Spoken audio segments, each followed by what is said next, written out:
வணக்கம். உங்கள் மணிமேகலை.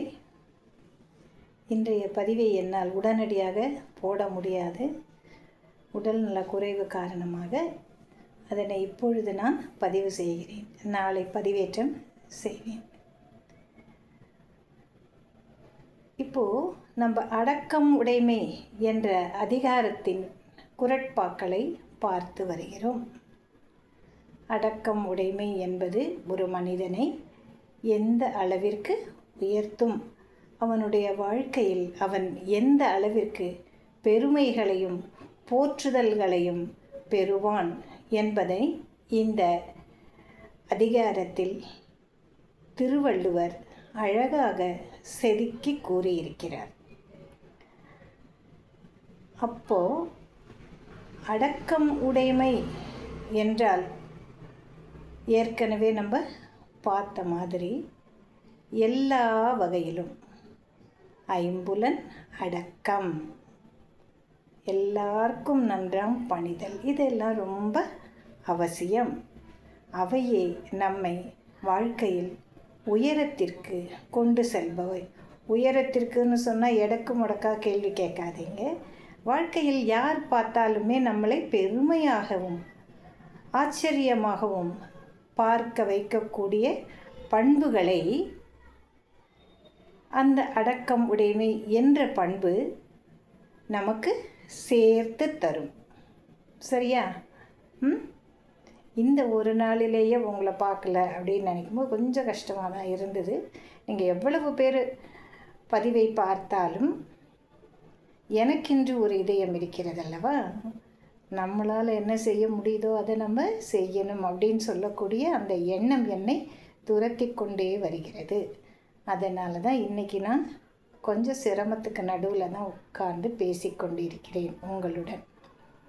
இப்போது இந்த அடக்கம் உடைமையின் 3வது குறளை நாம் காண இருக்கிறோம். என்ன சொல்கிறாரு? செறிவறிந்து சீர்மை பயக்கும் அறிவறிந்து ஆற்றின் அடங்க பெறின். செறிவறிந்து சீர்மை பயக்கும் அறிவறிந்து ஆற்றின் அடங்க பெறின்.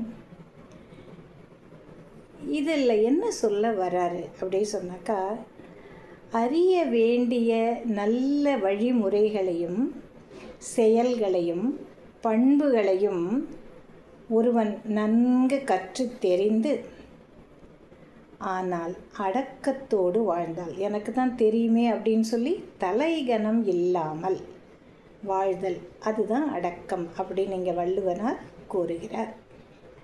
உலகில் நல்ல பண்புகள், நல்ல ஒழுக்கம், நல்ல செயல்கள், நல்ல எண்ணங்கள், இவை அனைத்தும் இருந்தால் மட்டுமே அடக்கம் நம்மிடம் வந்து சேரும்.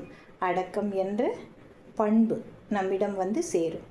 ஆக இத்தனை நல்ல செயல்களையும் நன்கு அறிந்து கொண்டு இருந்தாலும் அதனை அடக்கத்தோடு வெளிப்படுத்துகிறார்கள் இல்லையா, அவர்களுக்கு இந்த உலகம் பெருமை சேர்க்கும். அவர்களை இந்த உலகம் பாராட்டும். இந்த உலகம் வியந்து நோக்கும். புருவம் உயர்த்தி பார்த்து அவர்களை உச்சத்திற்கு எடுத்து செல்லும். எவ்வளவு விஷயங்களை கற்று தெரிந்திருந்தாலும் ஆணவம் இல்லாமல் எவன் ஒருவன் அடக்கத்தோடு இருக்கிறானோ அவனுக்கு இந்த உலகம் நல்ல பெருமையை சேர்த்து அவனை வணங்கும், அவனை பாராட்டும், அவனை கொண்டாடும் என்று இந்த குறள் கூறுகிறது. நாளை நாம் மீண்டும் சந்திப்போம். நன்றியுடன் உங்கள் மணிமேகலை. வணக்கம்.